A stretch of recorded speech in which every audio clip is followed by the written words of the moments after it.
Kurukshetra Lok Sabha seat से Bharatiya Janata party के उम्मीदवार नवीन जिंदल ने आज अपना नामांकन पत्र भरा। उनका नामांकन पत्र भरवाने आज मुख्यमंत्री नायब सिंह सैनी खुद कुरुक्षेत्र पहुंचे। उनके साथ राज्य मंत्री सुभाष सुधा, पूर्व मंत्री कृष्ण कुमार बेदी, नवीन जिंदल की कवरिंग कैंडिडेट और उनकी धर्मपत्नी शालू जिंदल और उनके दोनों बच्चे भी साथ मौजूद रहे। नवीन जिंदल ने अपना नामांकन पत्र जिला निर्वाचन अधिकारी के कार्यालय में दाखिल करवाया। इस मौके पर मुख्यमंत्री नायब सिंह सैनी ने नवीन जिंदल को ऐतिहासिक जीत की अग्रिम शुभकामनाएं भी दी। जिला निर्वाचन अधिकारी शांतनु शर्मा ने कहा कि भाजपा प्रत्याशी नवीन जिंदल ने आज अपना नामांकन पत्र दाखिल किया। भाजपा प्रत्याशी नवीन जिंदल ने 1990 में दिल्ली विश्वविद्यालय से बीकॉम ऑनर्स की डिग्री और 1992 में यूएसए की टेक्सास यूनिवर्सिटी से एमबीए की डिग्री हासिल की है। भाजपा प्रत्याशी के पास 88,673.68 लाख की चल संपत्ति है और 1105.81 लाख की अचल संपत्ति है। भाजपा प्रत्याशी ने messrs Naveen Jindal and sons HUF से 692.31 लाख का पर्सनल लोन लिया है। भाजपा प्रत्याशी नवीन जिंदल की धर्मपत्नी शालू जिंदल ने कवरिंग प्रत्याशी के रूप में 3 नामांकन दाखिल किए हैं। वहीं नवीन जिंदल ने भी 3 नामांकन दाखिल किए। भाजपा प्रत्याशी शालू जिंदल ने 1989 में पंजाब विश्वविद्यालय के राजकीय महिला कॉलेज लुधियाना से बैचलर ऑफ आर्ट्स की डिग्री हासिल की है और वर्ष 1990 में सेंट जेवियर कॉलेज मुंबई से डिप्लोमा एंड बिजनेस मैनेजमेंट किया है। भाजपा प्रत्याशी शालू जिंदल ने अपने शपथ पत्र में 11,461.75 लाख चल संपत्ति दर्शाई है। खबरनामा हरियाणा के लिए डॉक्टर राजेश वधवा की रिपोर्ट। क्या कर रहे हो? नॉमिनेशन फाइल किया है और हरियाणा की हम 10 की 10 लोकसभा की सीटें जीतेंगे। पूरी लोकसभा में, पूरे हरियाणा प्रदेश में, पूरे देश में एक ही माहौल है कि नरेंद्र मोदी जी ने जो गरीब के हित में योजनाबद्ध तरीके से लाभ पहुंचाया है, महिला को सशक्त किया है, किसान को मजबूत किया है, गरीब को सशक्त करने का काम किया है और संकल्प आदरणीय नरेंद्र मोदी जी ने लिया है 2047 तक विकसित राष्ट्र, विकसित भारत बनाने का काम करेंगे और मजबूती से देश उनके नेतृत्व में आगे बढ़ रहा है। और आज इस बात को लेकर के पूरे देश में, पूरे प्रदेश में एक पॉजिटिव माहौल है नरेंद्र मोदी जी के प्रति। नवीन जिंदल जी यहाँ से बहुत बड़े मार्जिन से सीट जीत करके नरेंद्र मोदी जी को तीसरी बार प्रधानमंत्री बनाने का काम करेंगे और हरियाणा की 10 की 10 लोकसभा की सीटें, करनाल की एक विधानसभा की सीट, 11 कमल के फूल हरियाणा प्रदेश के लोग खिलाएंगे और 10 नरेंद्र मोदी जी के पास जाएंगे, एक चंडीगढ़ में जाएंगे। सैनी साहब, आप यहाँ पर सांसद भी रहे हैं और इस क्षेत्र को बहुत अच्छे तरीके से जानते समझते हैं। अब आप और मोदी जी नवीन जी पर भरोसा किए हैं, तो क्या कुछ यहाँ विकास का रोड मैप होगा? देखिए, नायब और नवीन में कोई फर्क नहीं है, दोनों एक हैं। पिछले 10 वर्षों में अगर मैं कुरुक्षेत्र लोकसभा की बात करूं, चाहे रेलवे एलिवेटेड ट्रैक बनाने की बात हो और चाहे भगवान श्री कृष्ण आयुष विश्वविद्यालय बनाने की बात हो, चाहे भगवान संस्कृत विश्वविद्यालय बनाने की बात हो और चाहे मेडिकल कॉलेज बनाने की अपने लोकसभा में बात हो और चाहे यहाँ पर केंद्रीय विद्यालय खोलने की बात हो और चाहे हमारे इस क्षेत्र के अंदर जो इस्माइलाबाद से लेकर के नारनौल, जयपुर, बम्बे तक ग्रीनफील्ड एक्सप्रेसवे बनाने की बात हो और चाहे इन्हीं 10 वर्षों के अंदर अगर हम देखें ठोड़ से लेकर के शाहबाद को जोड़ने वाला 4 लाइनिंग रोड हो और चाहे शामली से लेकर के जो मेरी लोकसभा से, यहीं से हमारी लोकसभा से निकलता है, अम्बाला को जोड़ने की बात हो और इन्हीं 10 वर्षों के अंदर चाहे अम्बाला से लेकर के हिसार, कैथल, नरवाना सीधा डायरेक्ट जयपुर को जोड़ने की बात हो, ये 4 लाइनिंग रोड और चाहे पंचकुला से लेकर के जो कुरुक्षेत्र लोकसभा से निकलता है, जो सहारनपुर से हरिद्वार 4 लाइनिंग रोड बनाने की बात हो, सड़कों का एक नया जाल हमारा कुरुक्षेत्र लोकसभा के अंदर पिछले 10 वर्षों के अंदर, चाहे जहां भगवान श्री कृष्ण ने, क्योंकि ये पवित्र भूमि जहां गीता का संदेश दिया, लैंड ऑफ गीता, उस स्थान का भी जीर्णोद्धार करने का 250 करोड़ रुपए की लागत से उसको भी आगे बढ़ाने का काम इन्हीं 10 वर्षों में आदरणीय नरेंद्र मोदी जी ने और डबल इंजन की सरकार ने किया।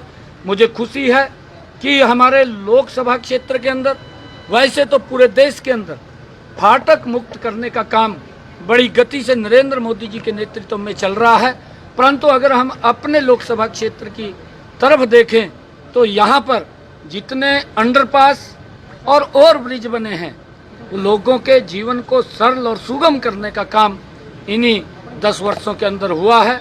नहीं तो 5-5 घंटे 6-6 घंटे भयानक गर्मी और बरसात के अंदर लोग फाटक के पास जाम में फंसे रहते थे, परंतु अब उनसे उसको राहत देने का काम इन 10 वर्षों के अंदर हुआ है। और उससे आगे भी ये जो इंफ्रास्ट्रक्चर मजबूत नरेंद्र मोदी जी ने 10 वर्षों में किया है, हमारे यहाँ पर चाहे बीपीएल कार्ड बनाने की बात है, चाहे यहाँ पर हॉस्पिटल बनाने की बात है। हमारा कुरुक्षेत्र का अगर हम हॉस्पिटल देखें, 200 बेडेड हॉस्पिटल वो बन रहा है। हमारे चाहे यहाँ पर ऑक्सीजन प्लांट लगाने की बात है, उन हॉस्पिटल्स को यहाँ पर कहीं निर्भर न रहना पड़े जब कोरोना जैसा संकट आया। और उस संकट के अंदर भी नवीन जी आगे निकल करके आए और उन्होंने तुरंत कुरुक्षेत्र के लोगों के लिए कि ऑक्सीजन की कमी ना रहे, वो पूरी की पूरी ऑक्सीजन इन्होंने यहाँ भेजने का तुरंत काम किया, जिसका बड़ा लाभ यहाँ के लोगों को मिला है। इंडिया गठबंधन के लोग कह रहे हैं प्रधानमंत्री हमारा बनेगा, हम जीतेंगे, भाजपा बौखलाई हुई है। कहने में तो कोई उनका हर्ज नहीं है। अगर कोई आज़ाद व्यक्ति भी खड़ा होता है, उसके भी समीकरण होते हैं। अगर आप उसको पूछेंगे कि आप जीत रहे हैं तो कहेगा कि मैं जीत रहा हूँ। ये कांग्रेस पिछले वर्ष भी बोल रही थी कि हम इतना काम करेंगे, परंतु कांग्रेस ने मैंने इतने काम अपनी लोकसभा क्षेत्र के गिनवाए हैं।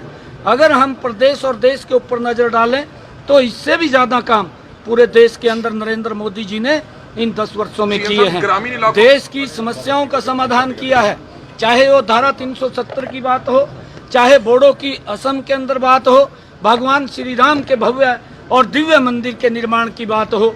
इन्हीं 10 वर्षों के अंदर उन समस्याओं का भी समाधान हुआ है।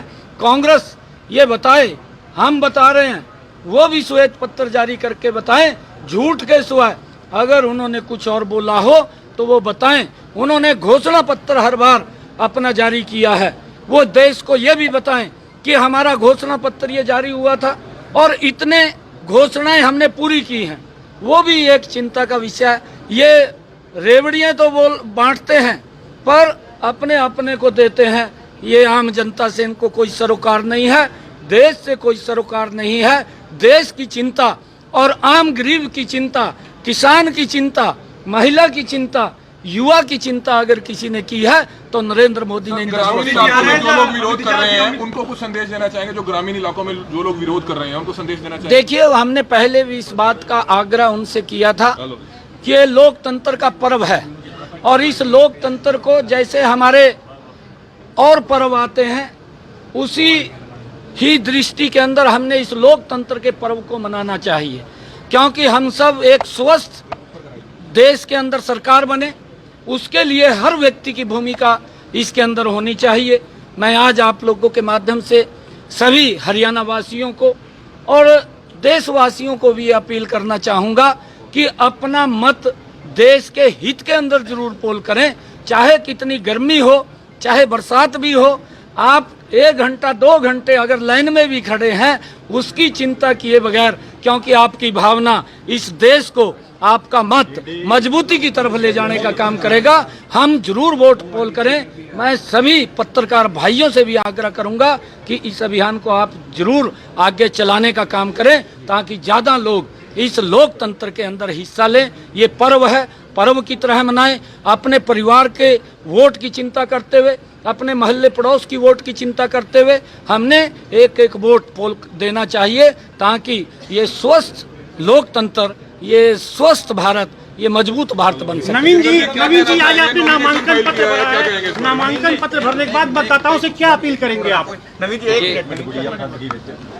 एक आज मेरे जीवन का बहुत ही महत्वपूर्ण दिन है और मैं भावुक भी हो रहा हूँ कि सब लोगों का इतना मुझे प्यार और आशीर्वाद सब जगह मिल रहा है। मैं सभी से आज के दिन में ये अपील करना चाहूँगा कि मेरे मन में बहुत से सपने हैं, जैसे कि अभी हमारे माननीय मुख्यमंत्री जी ने कहा, नायब सैनी जी ने, कि हम चाहते हैं कि हरियाणा का चौमुखा विकास होना चाहिए। कुरुक्षेत्र संसदीय क्षेत्र के नायब सैनी जी अभी तक सांसद भी रहे, इनको पूरे एक एक गांव का, एक एक इलाके का इनको मालूम है, और हम मिलकर हम कुरुक्षेत्र संसदीय क्षेत्र का हम रादौर से लेकर और गुलाचीका तक, कैथल, पुंडरी, कलायत, शाहबाद, थानेसर, पेवा, लाडवा, सभी इलाकों का जो है हम चौमुखा हम विकास करेंगे। और लोगों का बहुत प्यार और समर्थन मुझे मिल रहा है, और लोगों का एक अटूट विश्वास है नरेंद्र मोदी जी के नेतृत्व में और भारतीय जनता पार्टी के अंदर। जिस तरह से पिछले 9.5 वर्षों के अंदर हरियाणा सरकार ने जगह जगह काम किया है, जिस तरह से अभी माननीय मुख्यमंत्री जी बता रहे थे कि वो सब काम को लेकर के लोगों का जो है बहुत एक अटूट विश्वास है। और मैं बहुत ही लोगों का, भारतीय जनता पार्टी के सभी कार्यकर्ताओं का, सभी नेताओं का, सभी का मैं बहुत आभारी हूँ। नवीन जी, आज उनका बहुत मुझे समर्थन मिल रहा है। आज कौशल वो जो आपने बड़ी घोषणा की थी, उसकी सहमति मिलेगी? मुख्यमंत्री साथ हैं आपके प्रदेश के राज्य? बिल्कुल, मुख्यमंत्री जी जो है उन्होंने खुद ही जो है इतना यहाँ पर काम किया है, और मैंने इन्हीं के आशीर्वाद से हम यहाँ पर हम बहुत कुछ करेंगे। और कौशल विद्या जो है, जैसे कि बेरोज़गारी, हमारे यहाँ पर अगर हम चाहते हैं कि बेरोज़गारी दूर हो, और जो डोंकी करके जो हमारे युवा जो एक तरह से कुछ इलीगल इमिग्रेशन करके जो बाहर जाते हैं, हम यहाँ पर इतना अच्छा एक हिंदुस्तान का, भारत का सबसे अच्छा कौशल विद्या केंद्र में माननीय मुख्यमंत्री जी के आशीर्वाद से हम यहाँ पर खोलेंगे, जिसके अंदर हम 10,000 बच्चों को हर साल प्रशिक्षण मिलेगा। और हमारा उम्मीद ये है कि और हम टाई अप करके रखेंगे ऑस्ट्रेलिया, जापान, कनाडा, जर्मनी,